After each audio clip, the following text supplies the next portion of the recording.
I mean, in some parts of the world, the United States has strong, even very friendly relations with authoritarian regimes. Look at the Middle East, for example. In some parts of the world, the United States has broken relationships with authoritarian regimes. Look at Cuba, for example. To what extent do you think it is important for the Americans and for other democracies to try to engage even with those countries that have systems that we find antithetical to our own? I think that's a great question, and that's why I think we have to separate two things. Democracy is not to be imposed by countries from the West to countries in the East or the Far East. But in this hemisphere, at least, there's a major consensus, and that's the democratic consensus. And I think that was a major policy achievement in 2001, that we all signed the Democratic Charter, and we said in the Western Hemisphere, there's no space for autocracies or for dictatorships. I think that was a major achievement. In other parts of the world, you either have monarchies, which have been ancestral, or you have regimes that are either party regimes or regimes that, unfortunately, have been turned into dictocracies by the constant re-election process, like the case of Russia, that every day looks more like a dictatorship. Shall the U.S. go and impose democracy all over the world or the West? No. But should we defend the democratic values? Yes.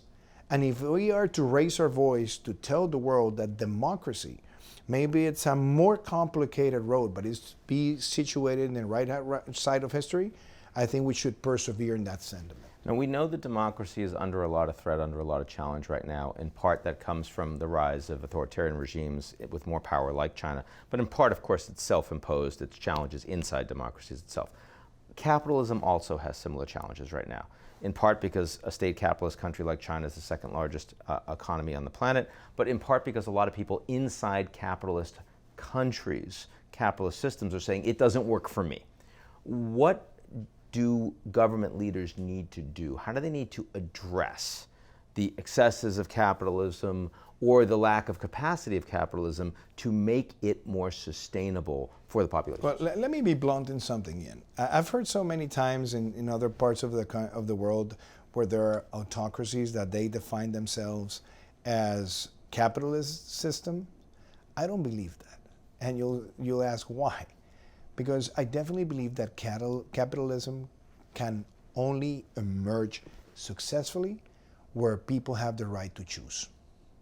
When you don't have the possibility of people exercising the right to choose, then it's not capitalism as it should be recognized. Maybe it's a state capitalism, maybe it's a state-friend's capitalism, but it's not the liberty of capitalism at its best. And there's an element that I use regularly as president, which is the conscious capitalism. And it is that we have to develop capital, we have to multiply capital, but we can never forget that we have to be able to close the social gaps. And that's why I defended free entrepreneurship.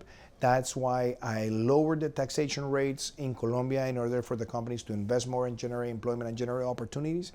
But I was also very keen and maybe stubborn with a clear volunteering that we wanted to expand free public education in universities for the emerging middle class and the poorest of the poor.